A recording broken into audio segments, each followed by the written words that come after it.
कल हमने पढ़ा था ज्योमेट्रिकल आइसोमेरिज्म के बारे में, और ज्योमेट्रिकल आइसोमेरिज्म में कोऑर्डिनेशन नंबर 4 और कोऑर्डिनेशन नंबर 6 यानी स्क्वायर प्लेनर और ऑक्टाहेड्रल के बारे में बात की थी। यहाँ भी हम कोऑर्डिनेशन नंबर 4 और कोऑर्डिनेशन नंबर 6 के बारे में ही बात करेंगे कि कौन ऑप्टिकल आइसोमेरिज्म शो करेगा, कौन शो नहीं करेगा।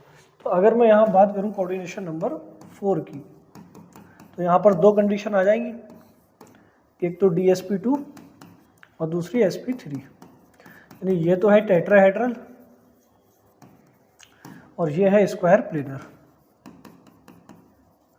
अब ऑर्गेनिक केमिस्ट्री में हम ऑप्टिकल आइसोमेरिज्म पढ़ते हैं। हम कहते हैं ऑप्टिकल आइसोमेरिज्म वो मॉलिक्यूल शो नहीं करेंगे जिनमें या तो प्लेन ऑफ सिमेट्री हो या सेंटर ऑफ सिमेट्री हो, या तो पॉज आ जाए या फिर कॉज, प्लेन ऑफ सिमेट्री आ जाए या सेंटर ऑफ सिमेट्री। अगर प्लेन ऑफ सिमेट्री और सेंटर ऑफ सिमेट्री आती है तो ऑप्टिकल आइसोमेरिज्म शो नहीं होगी, और अगर प्लेन ऑफ सिमेट्री नहीं है, सेंटर ऑफ सिमेट्री नहीं है, और जो कार्बन से लगे सारे के सारे मॉलिक्यूल है या जो सारे के सारे ग्रुप हैं वो डिफरेंट है, यानी कार्बन कायरल है, तब ऑप्टिकल आइसोमेरिज्म शो करेगा। तो वो सारी डिटेलिंग जो है वो ऑर्गेनिक केमिस्ट्री में ही पढ़ाया जाता है। यहाँ हम अभी थोड़ा सा तुम्हें समझाएंगे कि कैसे ऑप्टिकल आइसोमेरिज्म चेक करेंगे। तो देखो जो स्क्वायर प्लेनर स्ट्रक्चर होगा, सपोज करो कल हमने क्वेश्चन किए थे ज्योमेट्रिकल आइसोमेरिज्म के, हमने एक कॉम्प्लेक्स ले लिया MA2B2, तो हमने यहाँ पर अरेंज किया A, यहाँ भी अरेंज किया A, यहाँ अरेंज किया B, यहाँ पे अरेंज किया B, ठीक है ना। अब देखो हम देखें क्या कहीं से कोई सिमेट्री आ सकती है, इसको किसी भी तरीके से काटने पर कोई सिमेट्री आ सकती है। तो अगर इसे यहाँ बीच से काट दोगे बिल्कुल, तो बताओ पॉज आ जाएगा? बोलो ऊपर भी सेम नीचे भी सेम, बोलो। जब यहाँ से आप काटोगे तो ऊपर वाला पार्ट भी सेम, नीचे वाला पार्ट भी सेम, दोनों कैसे हो गए? सेम। और जहाँ भी सिमेट्री आ जाएगी वहाँ पर ऑप्टिकल आइसोमेरिज्म नहीं होगी। इसका मतलब ये जो सिस फॉर्म है, सिस फॉर्म, यहाँ पर ऑप्टिकल ऑप्टिकल आइसोमेरिज्म नहीं होगी। बात समझ में? लेकिन अगर इसी का हम ट्रांस बना के देखें, ट्रांस, तो यहाँ रख दो A, यहाँ B, यहाँ B, यहाँ A, ठीक है ना। बोलो अब इसको तुम ध्यान से देखो जरा, इस वाले को जरा ध्यान से देखो, यहाँ कहीं से भी प्लेन ऑफ सिमेट्री या सेंटर ऑफ सिमेट्री आ रही है क्या? देखो अगर तुम इसे ऐसे काटोगे तो ऊपर और नीचे सेम नहीं, प्लेन ऑफ सिमेट्री नहीं आएगी। अगर तुम इसको ऐसे काटोगे तब भी प्लेन ऑफ सिमेट्री नहीं आएगी। यहाँ डिफरेंट है, यहाँ डिफरेंट, हाँ एटम तो सेम है लेकिन उनकी पोजीशन है डिफरेंट। सिमेट्री का मतलब बिल्कुल एक जैसा होना चाहिए, ऊपर का पार्ट भी नीचे का पार्ट भी, या ये वाला पार्ट भी और ये वाला पार्ट भी एकदम बिल्कुल सेम होना चाहिए, तभी हम बोलेंगे सिमेट्री है, चाहे वो प्लेन ऑफ सिमेट्री हो चाहे सेंटर ऑफ सिमेट्री हो। सही है ना। तो देखो यहाँ किसी तरीके से सिमेट्री नहीं आ रही है, तो ये तो ऑप्टिकली एक्टिव होना चाहिए। अगर सिमेट्री नहीं आ रही है तो ऑप्टिकली एक्टिव होना चाहिए। लेकिन देखो ये जो स्ट्रक्चर है वो प्लेनर है, यानी ये सारे के सारे एक ही प्लेन में हैं। सारे के सारे किस प्लेन में हैं? एक ही प्लेन में हैं। तो अगर तुम इनका स्लाइस कट काटोगे, स्लाइस कट अगर इसे काटोगे तो ऊपर भी सेम होगा और नीचे भी सेम, यानी जब इसका स्लाइस कट काटोगे तो ऊपर वाला हिस्सा भी सेम और नीचे वाला हिस्सा भी सेम। एग्जाम्पल तुम नींबू का समझ लो, नींबू को हम ऐसे काटते हैं ना, बोलो स्लाइस कट काटते हैं तो ऊपर भी सेम होता है और नीचे भी सेम।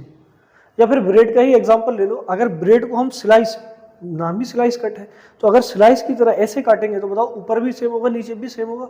तो जितने भी स्क्वायर प्लेनर मॉलिक्यूल होते हैं उनका जब स्लाइस काटोगे तो ऊपर और नीचे सेम आ जाएगा, सिमेट्री आ जाएगी। भले ही यहाँ पर चारों मॉलिक्यूल अलग लगे हों, चारों एटम अलग लगे हों, उसके बाद भी अगर स्लाइस कट काटोगे तो सिमेट्री आ जाएगी। यहाँ पर तो प्लेन ऑफ सिमेट्री आ रही है, यहाँ से ही काट दो तो प्लेन ऑफ सिमेट्री आ गई। यहाँ तुम ऐसे काटो या ऐसे काटो प्लेन ऑफ सिमेट्री नहीं आएगी। तो अब यहाँ क्या सोचें भाई, सब एक ही प्लेन में है, स्क्वायर प्लेनर स्ट्रक्चर है, एक ही प्लेन में, तो अगर स्लाइस कट काटोगे तो ये आधा ये कटता जाएगा ऐसे। बात समझ में आ रही है ना। इसको उठा के ऐसे लाओ और ऐसे करके काटो तो आधा B कटेगा, आधा A कटेगा और आधा ये इतना कटेगा, फिर आधा A यहाँ से कटेगा, आधा B यहाँ से कटेगा।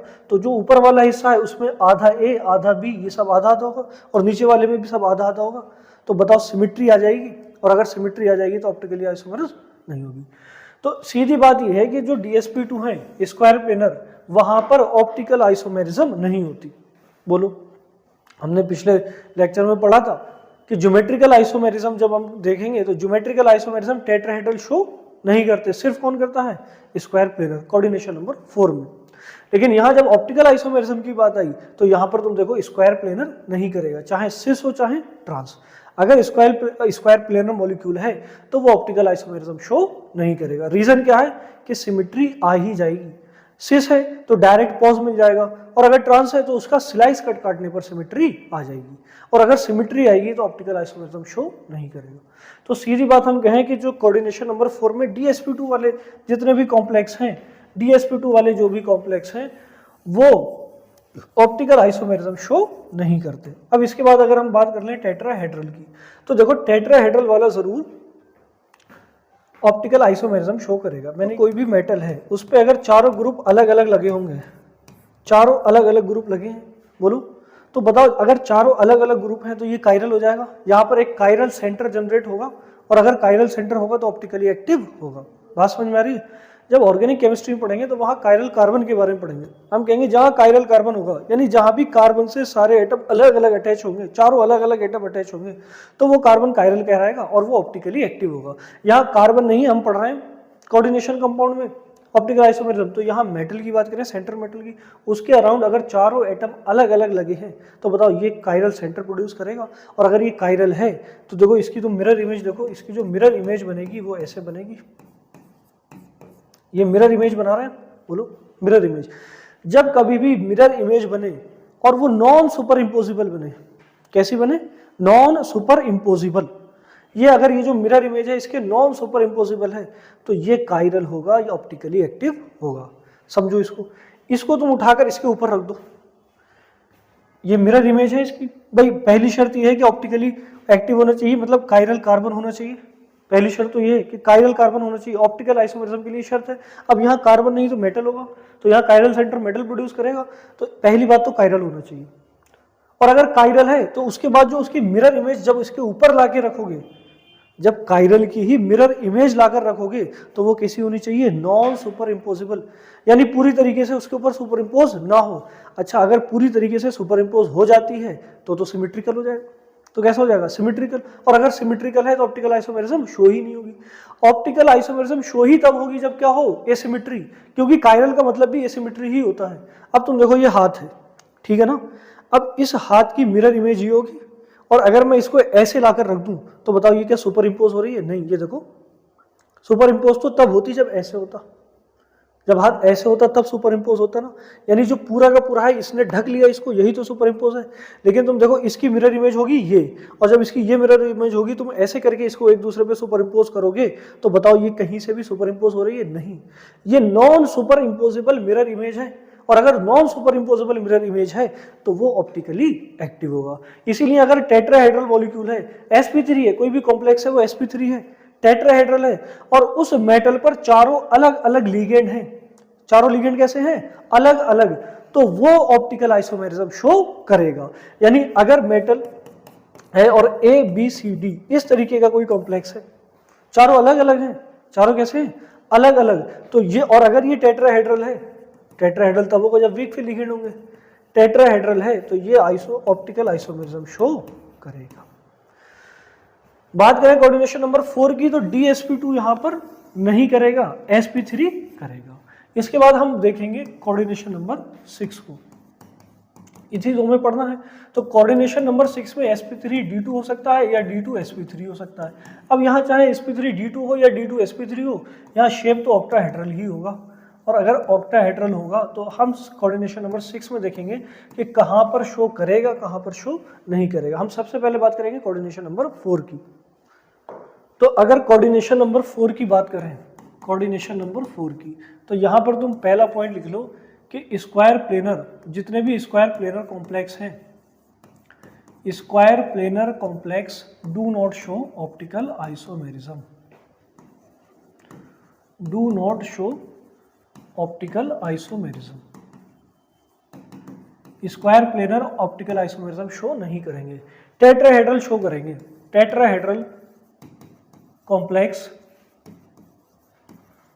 शो ऑप्टिकल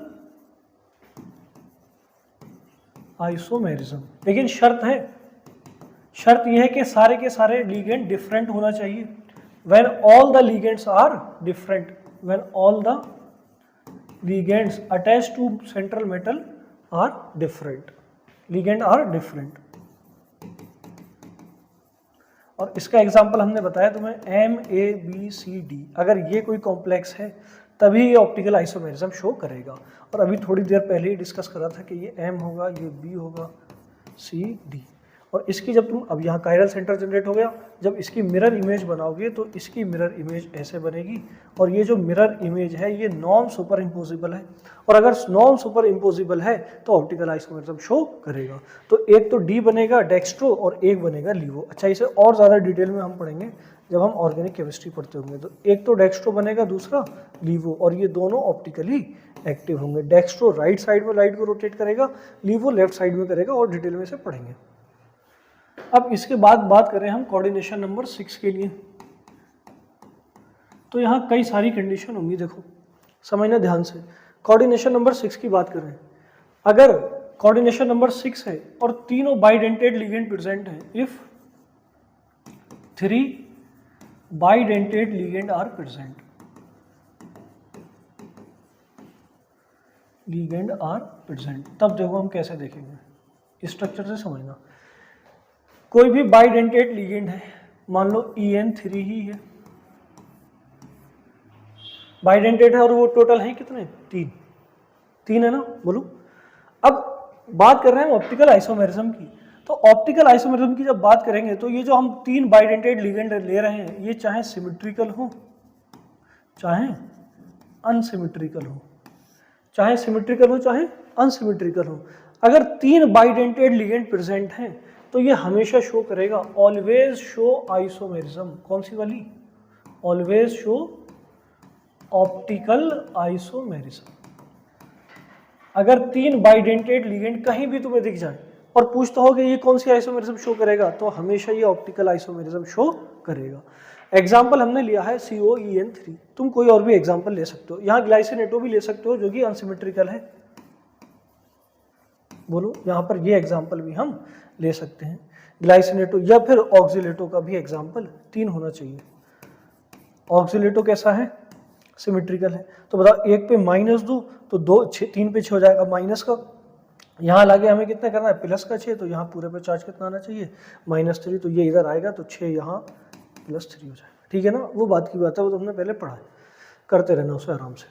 अब देखो मैं कोई भी एक स्ट्रक्चर बना के दिखा रहा हूँ तुम्हें। पहला स्ट्रक्चर देख लें हम, पहला तो देखो ऑक्टाहेड्रल है, ये ऑक्टाहेड्रल है तो मैं बना लेता हूँ। बीच में तो सेंट्रल मेटल आएगा, 4 ग्रुप साइड में, एक ऊपर और एक नीचे। अब देखो 3 EN है, तो हम इसको बनाएंगे कैसे, देखो समझना। हम क्या करेंगे, एक EN तो अब बाइडेंटेड है चूंकि, तो हम इसको ऐसे जोड़ देंगे एक को, ठीक है ना, एक को इस तरीके से जोड़ देंगे, सही है ना, और इनमें से एक को ऐसे जोड़ देंगे, बोलो। इस तरीके से स्ट्रक्चर बनेगा। ध्यान से समझना भाई, बाइडेंटेड है तो 2 साइड घेरेगा ये, तो यहाँ पर भी N, यहाँ पर भी N, यहाँ पर भी N और यहाँ पर भी, और यहाँ भी N और यहाँ भी N, ठीक है ना, बोलो। अब तुम देखो इसकी जब मिरर इमेज बनाओगे, मिरर इमेज, तो जरा मिरर इमेज बना के देखो इसकी। बताओ, ये वाला इधर शिफ्ट हो जाएगा, यहाँ N यहाँ N हो जाएगा ना। ये वाले जब देखोगे तो इधर दिखेगा, ये कुछ इस तरीके से दिखेगा तुम्हें, यहाँ भी N और यहाँ भी N। और जब इसको देखोगे तो ये तुम्हें इधर शिफ्ट मिलेगा, यहाँ भी N और यहाँ भी N, बोलो। ये मिरर इमेज है ना। अरे मिरर इमेज इसकी ऐसे ही तो बनेगी, ये उल्टा हो जाएगा, यहाँ ये इधर हो जाएगा और ये इधर। अब मुझे बताओ, इस इमेज को जब मैं लाकर इस पे रखूंगा तो क्या ये सुपर इम्पोज करेगी, नहीं करेगी। इसको जब मैं लाकर इसके ऊपर रखूंगा तो ये सुपर इम्पोज नहीं करेगी। और अगर सुपर इम्पोज नहीं किया तो ये जो इमेज कहलाएगी वो कहलाएगी non superimposable mirror image. और अगर non superimposable mirror image है तो ऑप्टिकल आइसोमेरिज्म शो करेगा। फिर ये जो मॉलिक्यूल है, ये जो कॉम्प्लेक्स है, ये ऑप्टिकली एक्टिव होगा और ऑप्टिकल आइसोमेरिज्म शो करेगा। बात समझ में आ रही है ना, बोलो।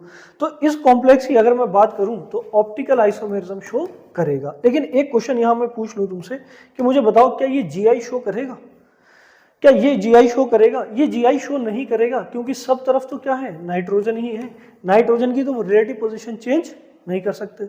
और अगर नाइट्रोजन की रिलेटिव पोजीशन चेंज नहीं होगी, GI मैंने पढ़ाया यही था कि हम रिलेटिव पोजीशन चेंज कर दें, और रिलेटिव पोजीशन चेंज कैसे पता चलेगी, जब बॉन्ड एंगल में चेंज आएगा। तो यहाँ पर किसी भी तरीके से तुम नाइट्रोजन की रिलेटिव पोजीशन चेंज नहीं कर सकते, और अगर नाइट्रोजन की रिलेटिव पोजीशन चेंज नहीं हो रही है तो ये ज्योमेट्रिकल आइसोमेरिज्म शो नहीं करेगा। यानी जितने भी ऑक्टाहेड्रल कॉम्प्लेक्स हैं जिसमें 3 बाइडेंटेड लिगेंड हो, तो वो ऑप्टिकल आइसोमेरिज्म हमेशा शो करेंगे, लेकिन हमेशा जीआई शो नहीं करेंगे। जितने भी सिमेट्रिकल बाइडेंटेड होंगे वो जीआई शो नहीं करेंगे। इसी तरीके से तुम ऑक्सीलेट को देखोगे तो यहाँ दोनों कौन है, ऑक्सीजन डोनर ही होंगे। ऑक्सीजन डोनर है तो ये यहाँ भी दोनों सेम है, दोनों ऑक्सीजन है, रिलेटिव पोजीशन चेंज नहीं होगी। और अगर रिलेटिव पोजीशन चेंज नहीं हुई तो ज्योमेट्रिकल आइसोमेरिज्म शो नहीं करेगा। लेकिन यहाँ पर तुम देखो, यहाँ डोनर कौन होगा, ग्लाइसिनेटो का स्ट्रक्चर हमने देखा था इस तरीके से होता है भाई। तो यहाँ नाइट्रोजन है और ऑक्सीजन है, दोनों डोनर अलग अलग हैं, तो यहाँ रिलेटिव पोजीशन चेंज हो सकती है। तो तुम याद कर लेना कि अगर सिमेट्रिकल है तो OI देगा, GI नहीं देगा। लेकिन अगर अनसिमेट्रिकल है, लिगेंड हो जाए अनसिमेट्रिकल, तो ये OI भी देगा और GI भी देगा। अब इसके बाद बात करें हम कि अगर 2 बाइडेंटेड लिगेंड प्रेजेंट है तब क्या होगा। If 2 bidentate ligand are present,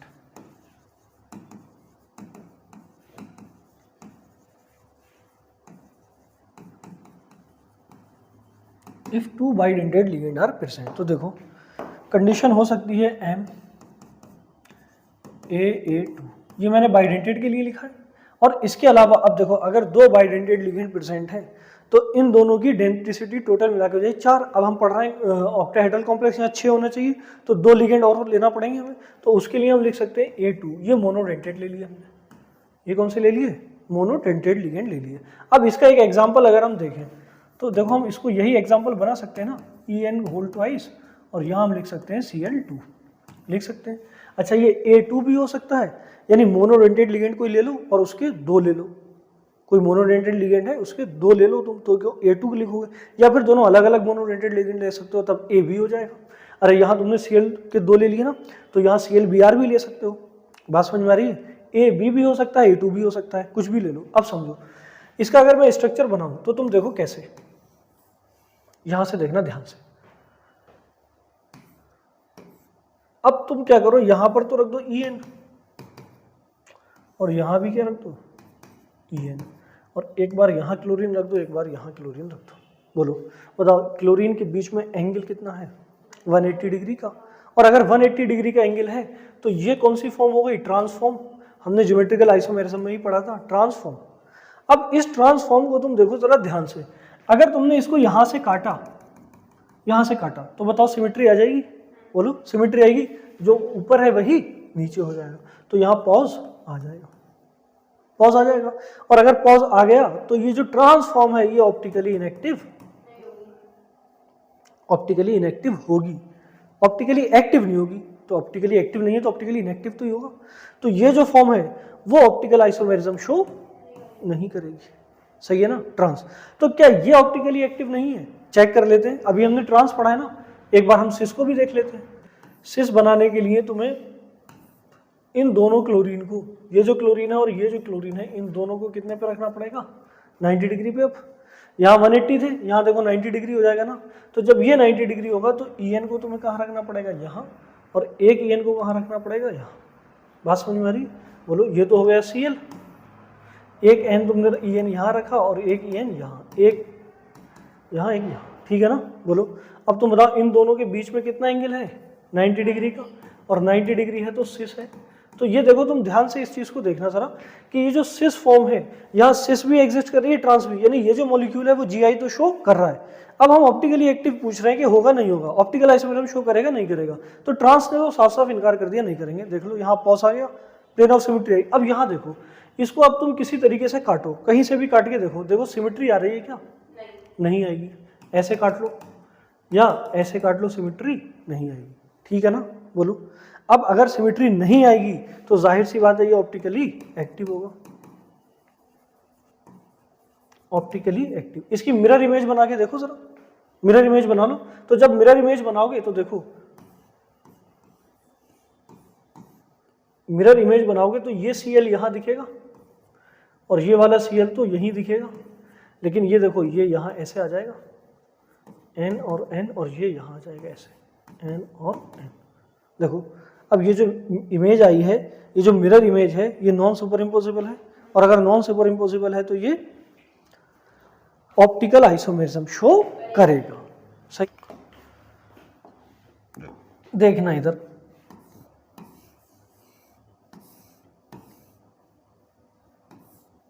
पहले तो हमने ट्रांस बनाया,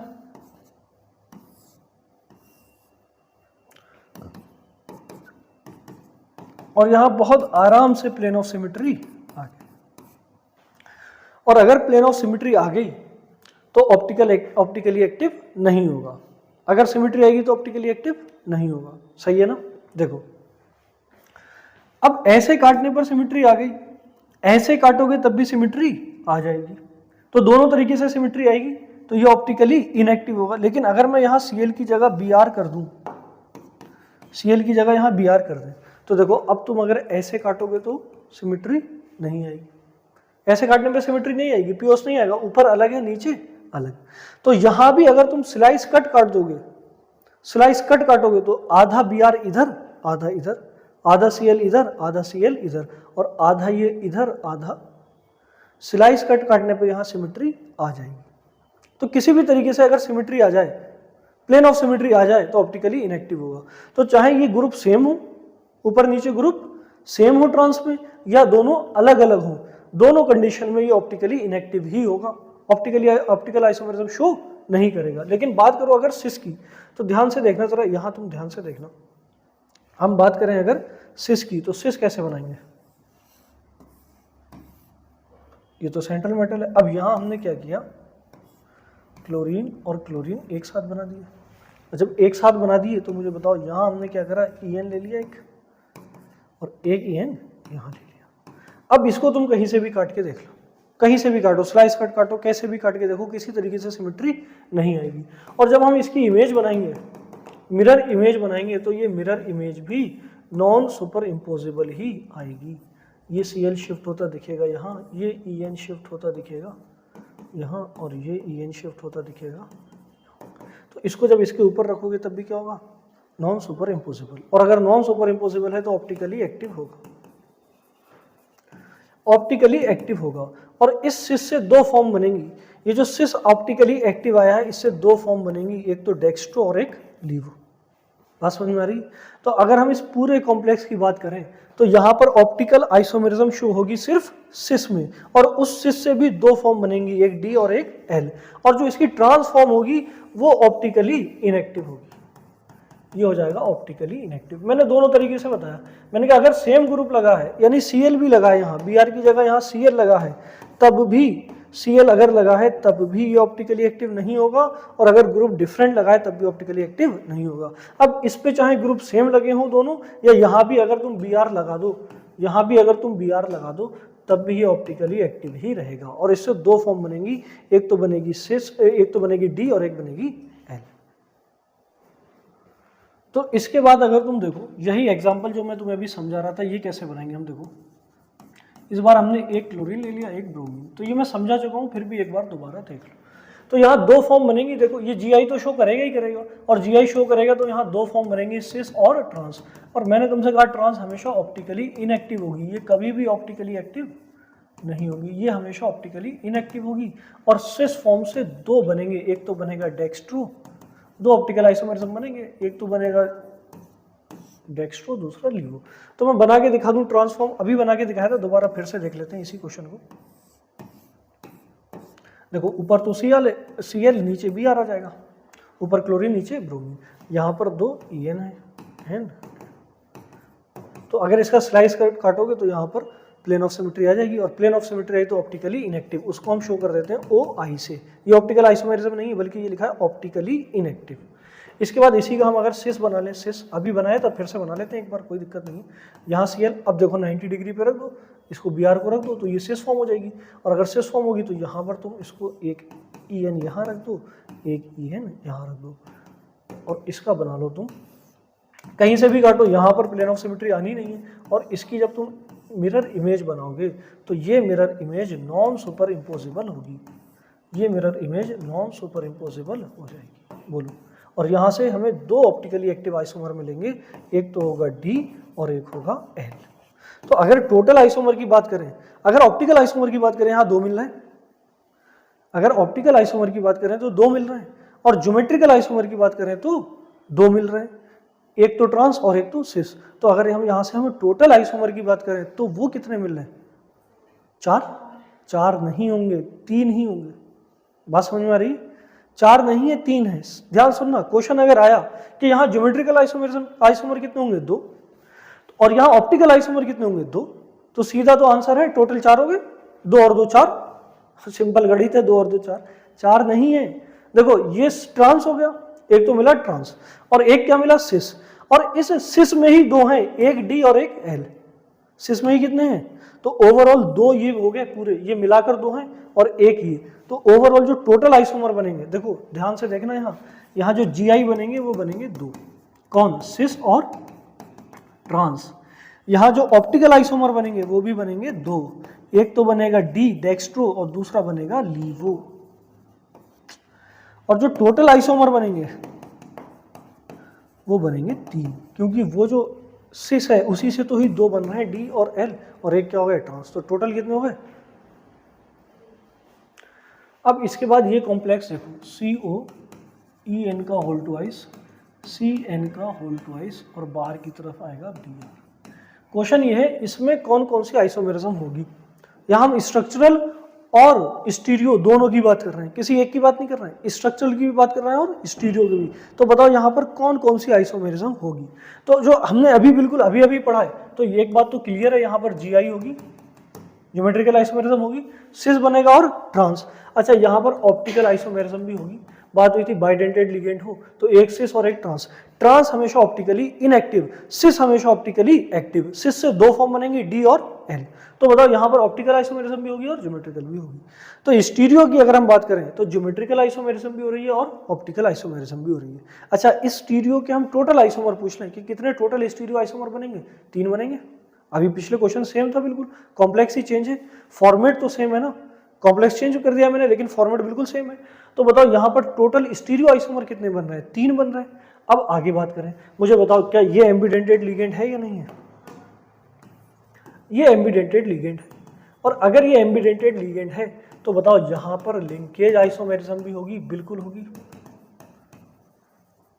हम तो तुमसे पूछा है कौन कौन सी आइसोमेरिज्म होगी, चाहे वो स्ट्रक्चरल हो चाहे स्टीरियो हो। तो स्टीरियो में तो दोनों आ गई, GI भी आ गई और OI भी आ गई।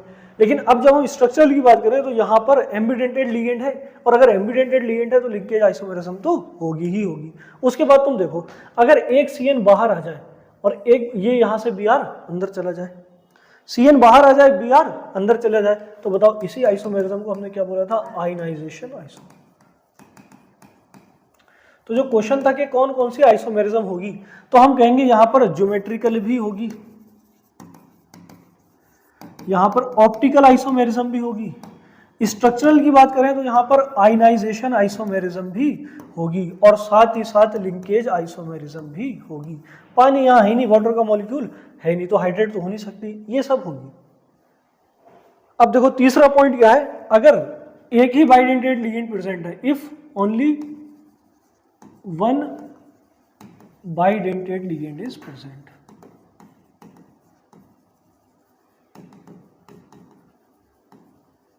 तो देखो कंडीशन क्या होगी, तो कंडीशन हो जाएगी MAA, और यहां तुम कह लो A2B2। अब इसको चेक करते हैं, इस फॉर्मेट को चेक करते हैं कि क्या ये ऑप्टिकल आइसोमेरिज्म शो करेगा या नहीं करेगा। तो देखो इसके लिए फिर से एक एग्जांपल ले लो, COEN Cl2 Br2, ये एग्जांपल ले लेते हैं, ठीक है ना। तो देखो पहले इसको बनाते हैं, CO, यहां पर तुम ले लो En, यहां पर ले लो Cl, यहां Br। तो देखो ये Cl और ये Cl आपस में 180 पे हैं, और मैंने कहा था अगर 180 पे हैं तो यहाँ फॉर्म कौन सी होगी? ट्रांस। अच्छा, दो तरीके से ट्रांस बना सकते हो, एक तो ऐसे भी बना सकते हो, और एक तुम चाहो तो ट्रांस तुम ऐसे भी बना सकते हो। देखो एक बार Br को 180 पे रख दो, Cl को 90 पे रख दो, और यहाँ N यहाँ N। तो ऐसे भी बना सकते हो। और जब तुम इसे स्लाइस कट काटोगे दोनों में, तो दोनों में पॉज आ जाएगा, दोनों में प्लेन ऑफ सिमेट्री आ जाएगी, तो ये दोनों ट्रांसफॉर्म, दोनों की दोनों ट्रांसफॉर्म ऑप्टिकली इनएक्टिव होंगे। तो ये तो ऑप्टिकल आइसोमेरिज्म शो करेगा नहीं। इसके बाद हम सिस की तरफ चले, अगर हम चलें सिस की तरफ, देखो सिस बनाओ, तो एक बार तो क्लोरीन को लेके बना लो सिस। तो जब क्लोरीन को लेकर बनाओगे तो देखो यहाँ पर तो रख दो Br, यहाँ भी क्या रख दो Br, और यहाँ पे रख दो N, यहाँ मुझे बताओ किसी तरीके से कोई सिमेट्री नहीं आ सकती यहाँ पर, ना पॉज आ सकता है ना कॉज, कोई भी सिमेट्री, ना ऐसे आएगी सिमेट्री और ना ऐसे, ना स्लाइस कट कट के, कैसे भी सिमेट्री नहीं आएगी।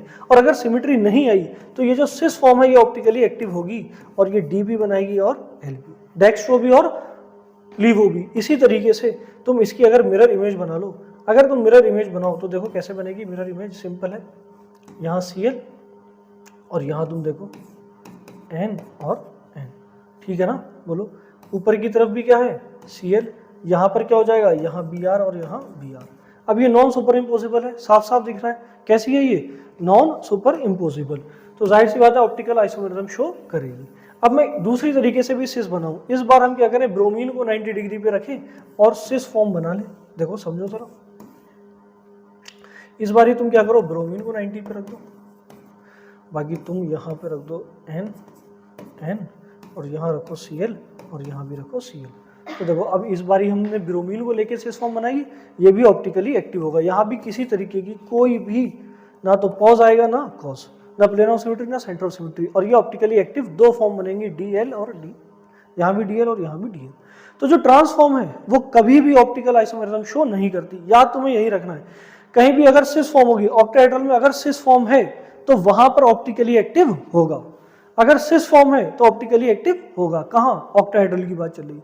अगर स्क्वायर प्लेनर में सिस है तो वहां तो प्लेन ऑफ सिमेट्री आएगा, बोलो स्क्वायर प्लेनर है सिस है तो प्लेन ऑफ सिमेट्री आएगा ही आएगा, ट्रांस है तब भी नहीं आनी है प्लेन ऑफ सिमेट्री, क्योंकि स्लाइस कट करके ले आएंगे। लेकिन अगर ऑक्टाहेड्रल में कहीं भी सिस आइसोमर बनेगा, तो अगर सिस आइसोमर बना तो वो हमेशा कैसा होगा, ना तो उसमें पॉज होगा ना उसमें कॉज होगा, वो हमेशा ऑप्टिकली एक्टिव होगा और दो फॉर्म में एग्जिस्ट करेगा, डी में और एल में। बोलो यहां तक बात समझ में आ गई। अब ये नीट की PYQ है, 3 क्वेश्चन है, देखो 2018 का क्वेश्चन है, कह रहे हैं type of isomerism shown by complex, ये कॉम्प्लेक्स दे रखा है और पूछ रहे हैं कौन से आइसोमेरिज्म शो करेगा। पहला ऑप्शन है ज्योमेट्रिकल, दूसरा आयनाइजेशन, तीसरा लिंकेज, चौथा कोऑर्डिनेशन। देखो कोऑर्डिनेशन तो शो नहीं कर रहा है क्योंकि कैटायनिक और एनायनिक दो है नहीं। दूसरा देखो लिंकेज, यहाँ कोई भी एम्बिडेंटेड लिगेंड नहीं है, इसीलिए ये लिंकेज भी शो नहीं करेगा। अब आयनाइजेशन स्फीयर में भी कुछ नहीं दे रखा है, बोलो सिर्फ क्या दे रखा है अपने पास, कोऑर्डिनेशन स्फीयर, आयनाइजेशन स्फीयर है ही नहीं, तो ये आयनाइजेशन शो नहीं करेगा। अब ये है किस टाइप का, Ma2 और AA2 टाइप है ये, बोलो। और अभी थोड़ी देर पहले ही हमने पढ़ा है कि ये GI भी शो करेगा और OI भी शो करेगा। तो बताओ यहाँ पर जो आंसर आएगा वो आएगा ज्योमेट्रिकल आइसोमेरिज्म। और अगर ऑप्शन में OI दे रखा होता तो ये दोनों शो करता, OI भी शो करता और GI भी शो करता। इसके बाद इस क्वेश्चन को देखो 2015 का, number of possible isomers for the complex COEN2Cl2Cl will be. तो देखो समझो, अभी हमने पढ़ाई MAA2, A2 टाइप का कॉम्प्लेक्स है, बोलो। अब यहां पर सिस भी बनेगा और ट्रांस भी बनेगा, दोनों बनेंगे, GI शो करेगा, सिस भी बनेगा और ट्रांस भी। मैंने बताया ये हमेशा ऑप्टिकली इनएक्टिव होगा, यानी इससे कोई भी OI नहीं होगा, यहाँ कोई भी ऑप्टिकल आइसोमेरिज्म नहीं होगा। लेकिन सिस से दो बनेंगे, एक तो बनेगा डेक्स्ट्रो और दूसरा बनेगा लीवो। सिस हमेशा ऑप्टिकली एक्टिव होगा। तो देखो दो तो ये बन गए, एक डेक्स्ट्रो और एक लीवो, और एक क्या बना, ट्रांस। तो यहाँ ओवरऑल कितने हो जाएंगे, यहाँ ओवरऑल हो जाएंगे 3, आंसर जाएगा 3, सही है ना। अब इसके बाद अगला क्वेश्चन देखो नीट 2011 का, ये पूछ रहे हैं कि इस कॉम्प्लेक्स में कितने आइसोमर होंगे। तो जरा इस कॉम्प्लेक्स को ध्यान से देखो, ये कॉम्प्लेक्स है MABCD टाइप, और यहाँ पर इन्होंने पूछा है कितने ज्योमेट्रिकल आइसोमर होंगे, और मैंने तुम्हें बनाया था MABCD टाइप में 3 आइसोमर होंगे। तो यहाँ पर जो आंसर जाएगा वो जाएगा 3 आइसोमर्स।